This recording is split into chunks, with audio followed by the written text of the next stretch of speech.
Here are 40 brutal truths I wish I'd known before starting a business. Now, some of these I learned on my own with my background in private equity, where I've raised over $100 million and scaled a business to over $20 million of revenue. And some of these I learned from mentors that helped me along the way. So let's jump right into the 40 truths. Number one, most people will disappoint you. When I started in business, I figured that the people that had been in business longer than me, they knew what they were doing. They had figured it out. And I was eager and happy to trust other people to do the right thing because I for sure didn't know what I was doing. Well, as it turns out, as I grew to learn more, most people actually didn't really know what they were doing or have a market advantage, or even if they did, they wouldn't do a very good job. Well, just because someone says they've been doing things for a long time, or even if they ask for a lot of money, or even if you get glowing reviews from someone else that you trust, the reality is most people just don't hold themselves to a very high standard. And if your business is too reliant on someone else, you're going to find out the hard way why this is so important, which is a great tie-in to number two. Number two, your reputation is everything. Given that most people will disappoint you, don't rely on them to keep your reputation. Instead, try to keep everything into your control so that you can keep your name in good standing. So, do you show up on time? Do you deliver on your promises? Do you do the right thing when no one is looking? These are just some of the things that really make up your reputation and character. But the good news is that if you've made mistakes, if you've done things that might damage your reputation, you can repair it. Many of the people you look up to have been through terrible things. Some of them have ruined their closest relationships or been through bankruptcies. Some have even committed terrible crimes, but they come back better than ever. Number three, whoever acts faster wins. Have you ever noticed that it isn't really always the smartest people who win in business? Now, there's a reason for this. Sometimes smart people are crippled by analysis paralysis because they can actually see all the ways that things can go wrong. Now, the other side are action takers who are hell-bent on moving faster. They actually have the opportunity to take action, make mistakes, learn from those mistakes, and therefore iterate based on market feedback. Now, this iterative process is what successful careers are made of. While those who are focused on doing something perfectly, they always fail because they just don't have enough at-bats to actually make something special through this iterative process, which is a perfect tie-in to number four, which is perfectionism is procrastination. Now, if you identify with the term perfectionist, I've got some bad news for you, which is that in business, this term essentially means too slow to work efficiently. Any serious business that has aggressive goals, they can't be stuck tinkering with the minutia to try to make everything 100% perfect. It's just not acceptable because it's not viable. In almost all business initiatives, if you can get it to 85% correct, you should pretty much call it done and get it out the door. Sure, there are some exceptions, but I see way too many people making the excuse that this is the one thing that absolutely has to be 100% correct. But the truth is, look, engineers, architects, doctors, they have tight timelines too. Just get it done and move on. Now, if you identify as a perfectionist, it's time for you to shed that identity. Get rid of it. It is not serving you in the world of making money in business. Number five, it's hard to know when to pivot or persist. Now, given that most successful careers are built through that iterative process, it's really important that you hone this craft of understanding how to adjust when things aren't really working at the level that you think they would. Now, for example, if you go to launch a product or service and the people that you really trust just don't really see it as viable, should you pivot and make massive changes? Or should you say, screw them, we're just gonna move forward? Now, it seems silly, but the truth of the matter is, if you're trying to do something that's actually worth doing, the only reason it would be worth doing is that a very few amount of people are doing it. And this can be confusing because this means there are going to be people out there really actually rooting for you that don't think you're going to be successful in these pursuits. So the question is, how do you navigate this? And navigating this is actually a really important skill because things in business don't go well. So it's important for you to adapt to that reality. Number six, staying fit doesn't take time or energy. Now, let me ask you something. On a scale of 1 to 10, how fit are you right now? From my perspective, an 8 through 10 is really the only acceptable answers. That's a standard I hold myself to, and that's a standard that I think is true for you as well. Now, for those that are more in this 1 through 7 range, I'm assuming that the two reasons that you're in that range is due to not having the time and not having the energy. But the brutal truth is that staying fit doesn't take time or energy, it creates them. When you're committed to working out, everything else kind of falls in line. You start eating right, you start sleeping right, you start to be in a better mood, and it reduces your stress. And I can go on and on. And at the end of the day, if you feel like time is just flying by, go do a 7-minute plank. You want more energy? Increase your cardio. This is the way, my friends. But number 7, being fit doesn't mean you'll be successful. Now, for those of you that answered in the 8, 9, 10 range in the last question, don't get too excited, because just because you're fit doesn't mean money just flows to you, right? Now, I know that there's a lot of talk out there about the crossover between working out and business, but honestly, I think it's a little bit overplayed in a certain way. Why? Because I think the reason most people think there's such a crossover is that they look at all the fit people out there and they think, wow, these fit people have so much willpower. They really must be able to force themselves into the gym all the time. And that is just not true, right? Most of the people that are really fit, they actually love working out. It's not this massive chore for them. They enjoy it. Or at a bare minimum, they hate the feeling of not working out so much that they rarely skip workouts. Either way, it's not like they're using their willpower to get to the gym every day. Somewhere along the lines in their journey, they stopped looking for easy solutions and they've fallen in love with the process. Now that is actually a sign that you'll be successful if you can do that. But think about it like this. If you're in really good shape and you love lifting heavy, let me ask you something. How's your diet? What about people who totally neglect cardio? Listen, in the game of business, you can't just pick and choose what you like, my friends. You have to fall in love with the process, and the process includes doing stuff that you don't like. Number 8, the trend is your friend.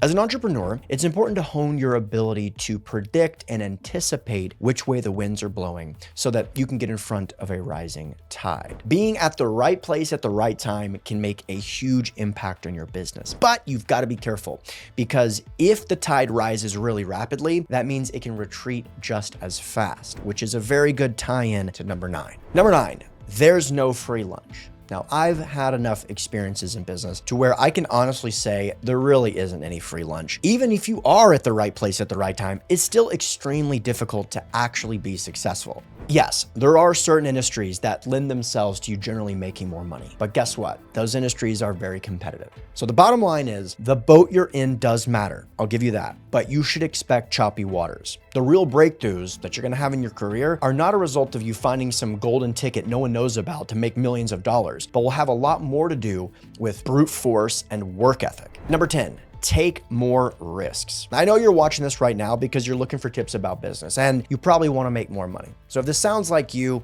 then my guidance is pretty simple. Take more risks. Now, after coaching hundreds of entrepreneurs, I found that people's aversion to take risks is a massive roadblock in the way of them getting to accomplish their goals. Now, one of the best ways I've found to encourage myself to take on risks is through a process called fear setting, which is like goal setting, but it's the total opposite.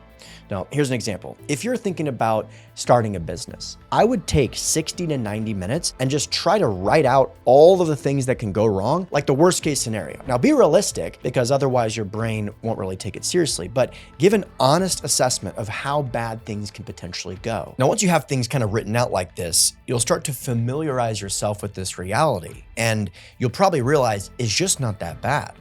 By the way, the more accustomed you can become to thinking about things on a risk-adjusted basis, the better you'll actually become at it. And usually, the faster you'll be willing to take bigger and bigger risks, which, by the way, is going to be required if you want to become more successful. Number 11, don't sell your soul. Here's a quote from a good friend of mine that he hit me with recently. Listen, if you're selling something you don't believe in, you're selling your soul.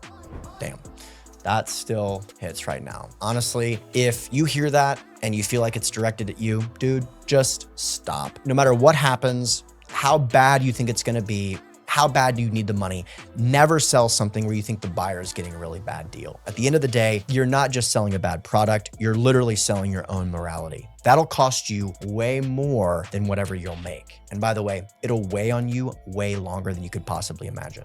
Number 12, be competent at all things. Now, it's nice to think that you can have success where all you're gonna do all day are only the exact tasks that really light you up. But the truth is, if you're not competent in a vast array of different skills, you're going to be taken advantage of very quickly. Again, most people are going to disappoint you. So you've got to be prepared to get your hands dirty so that you can at least hold people accountable when they deliver something that's subpar. But if you really want to succeed, if you really want to crush this game, you can't just be competent. You have to really excel, which is what number 13 is all about. Number 13, be excellent at one thing.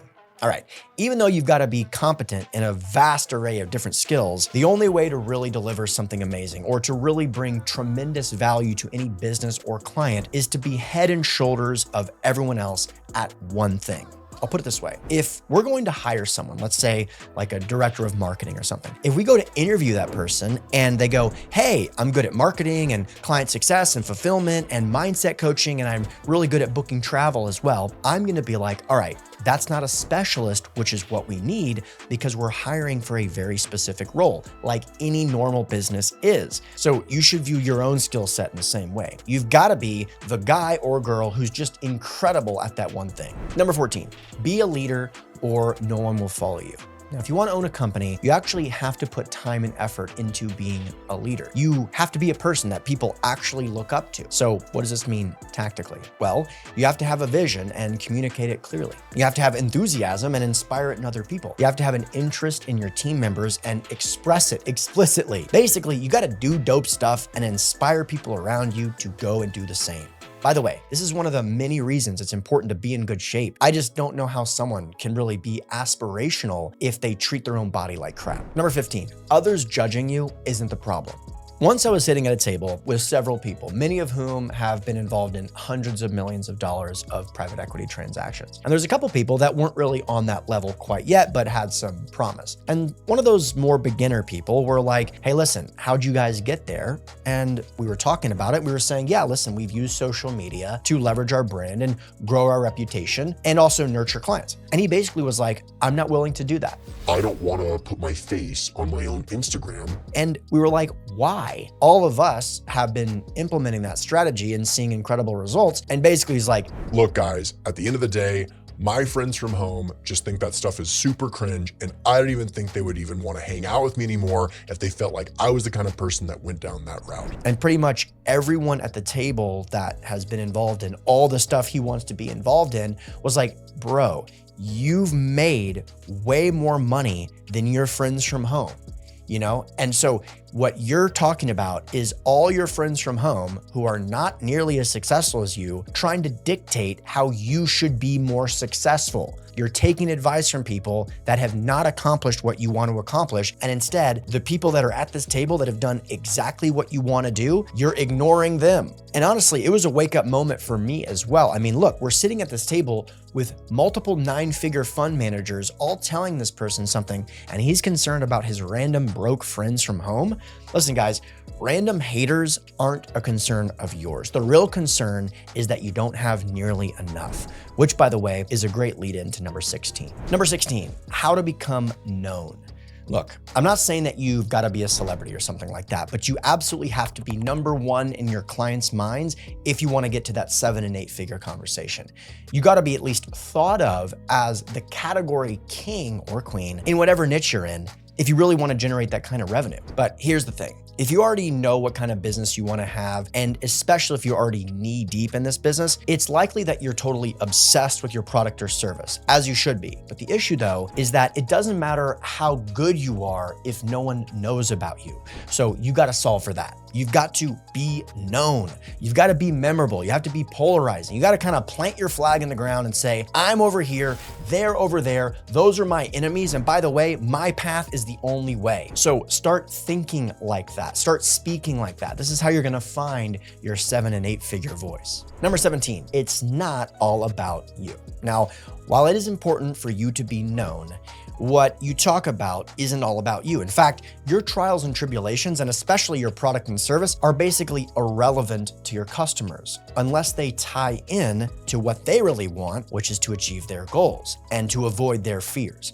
So your customers are doing the same thing you're doing all day. They're worried about their fears, their goals, their aspirations, their failures. Good. You can tap into that and use it for your advantage in your marketing. So it's all about them, not you. Number 18, your heroes failed. All the people you look up to, they have failed in bigger and more pronounced ways than you can probably ever imagine. And it's easy to gloss over this, given if you look up to them, they clearly have some wins that are incredible. But if you zoom in, you can really get a better sense of what this experience might have been like for them. Now, at this point, other than maybe some religious figures, I assume Donald Trump is probably the most well-known person that has ever walked the face of the earth. I mean, he's a celebrity billionaire who became president of the United States twice, but he also went through multiple bankruptcies. Multiple businesses totally crashed and burned. This means investors lost money. It's freaking embarrassing, especially when you're already successful and people actually know you. Now think about this.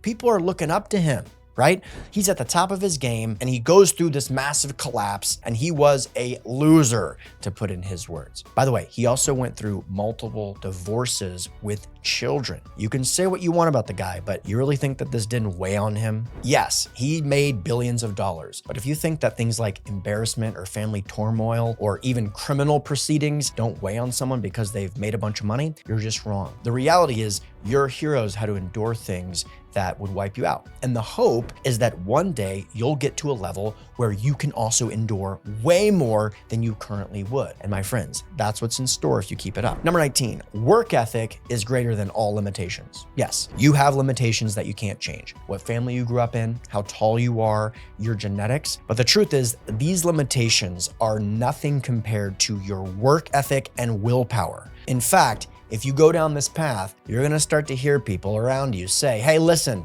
it was easy for you because of X. That's when you know you're crushing it so hard, they start to feel this urge to come up with excuses about their own success. And by the way, this is a learned skill, which is what I talk about in number 20. Number 20, curate discipline.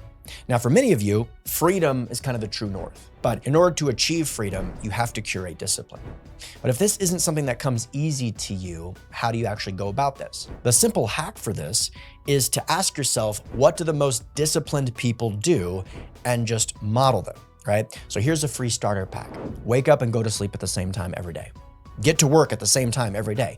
Create goals, especially goals that benefit other people, and then announce them, and then hold yourself accountable. Get a workout plan with some accountability and stick to it. Get a business coach, create a plan, and actually execute on it. Basically, stack the cards in favor of you staying on the disciplined path.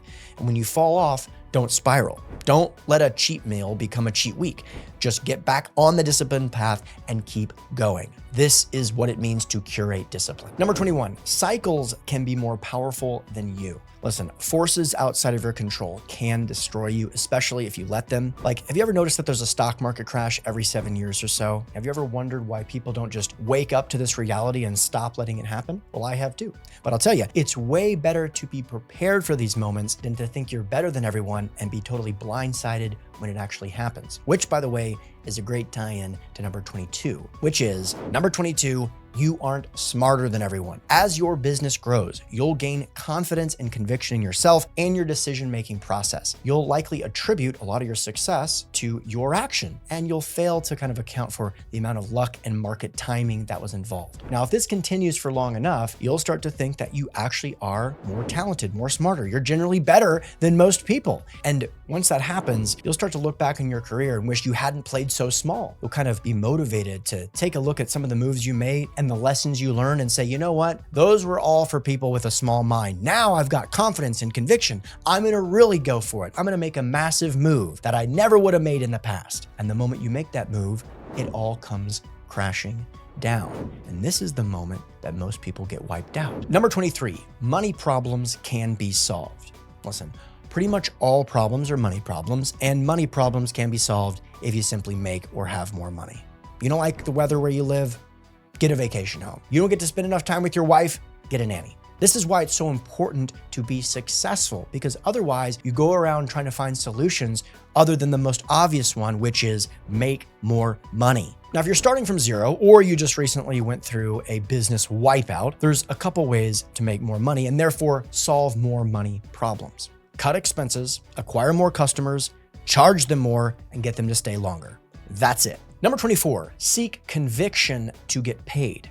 Let me ask you something. Have you ever noticed that there's a lot of morons that make a lot of money? The reason for this is simple. Morons can be convinced of things a lot easier than skeptical brainiac types.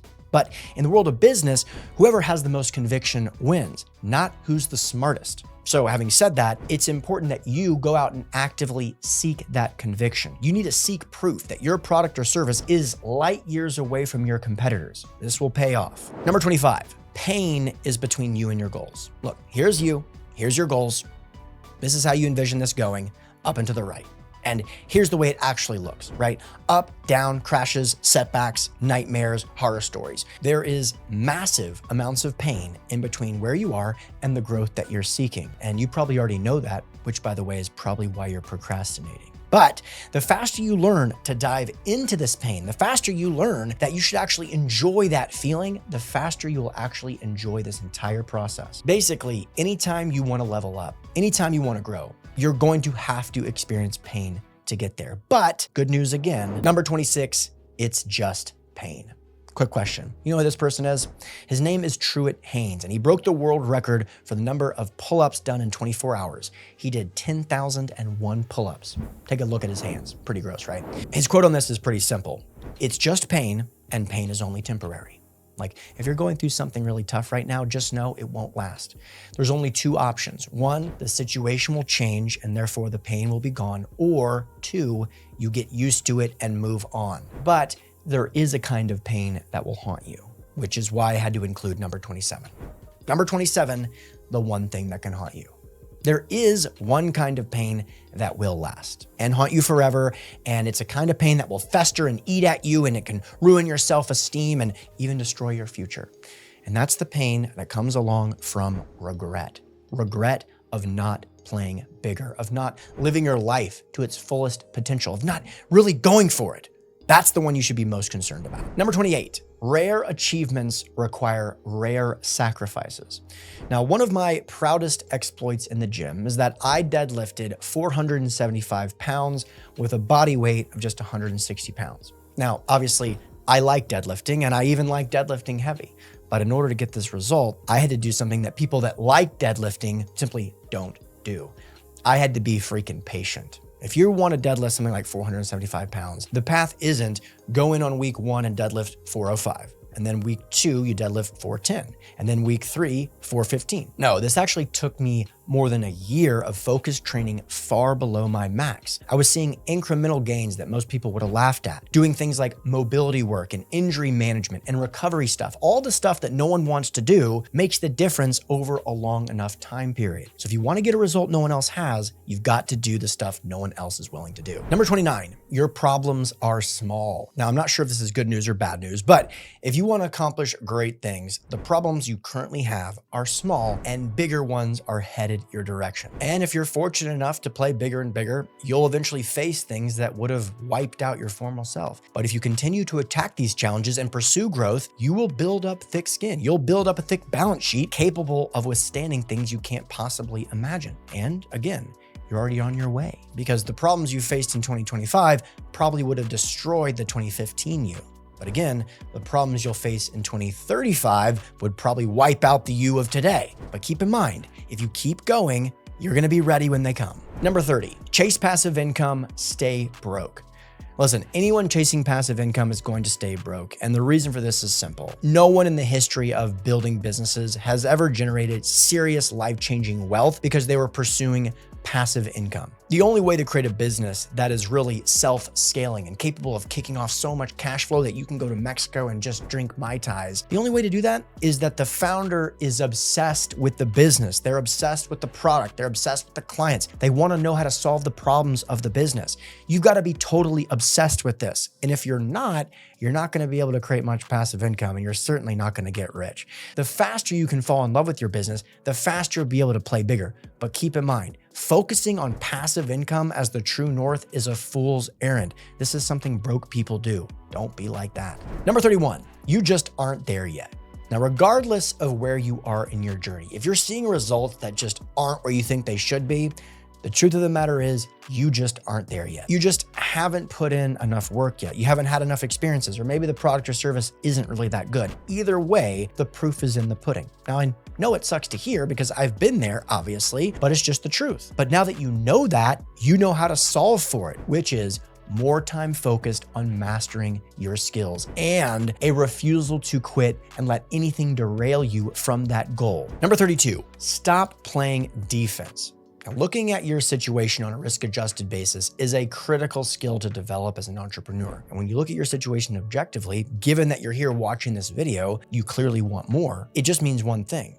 You're not playing big enough, and you're probably scared to lose what you currently have. Like, I'll give you the quintessential example. Anyone watching this right now that's scared to quit their job and pursue their dreams needs to realize that if you have a job, you can get another one, right? But here's the thing. After having coached almost 1,000 entrepreneurs, I've found that what's holding most people back isn't the fear that they won't be able to get a new job or something like that. What they're most scared about is the fear that they will fail. They're scared of the shame, the embarrassment, the conversations they'll have to have with people they respect, most of which aren't as successful as they want to be. So on one side, you have the upside of living the entire life that you want to live, and the downside of having a few uncomfortable conversations with people that are probably not nearly as successful as you will be. This is the most ridiculous assessment on a risk-adjusted basis. It makes me want to say, dude, play bigger, just go for it. Number 33, sell to rich people. I'll keep this one simple. Just sell to rich people, right? You can make more money, you'll have higher margins, it makes your business far more scalable. Also, rich people are far less likely to complain. Plus, it's a good tie into number 34, which is number 34, business isn't charity. Now, I know some of you might not really like this one, but I believe what I just said. Business isn't charity. Your financial future is on the line, true, but so is the financial future of your team members and your employees and your investors. When you go to decide who to sell to, how much to charge them, and things like that, don't make the mistake of thinking this is a philanthropic pursuit. Having said that, it doesn't mean that you shouldn't donate to charity. In fact, I think you should, but I just want you to keep these two things totally separate in your mind. If you're confused, I'll make it simple. Make money in business, and if you want to, donate some to charity. Number 35, use whatever you have. In this game, it's important to use every tool at your disposal. So don't listen to people who tell you not to use certain tools that might be very powerful to you. As an example, anger, fear, family turmoil, family money, excitement, pain, whatever you have, use it. Because at the end of the day, your competitors will. And why is this the case? Because number 36, business is a full contact sport.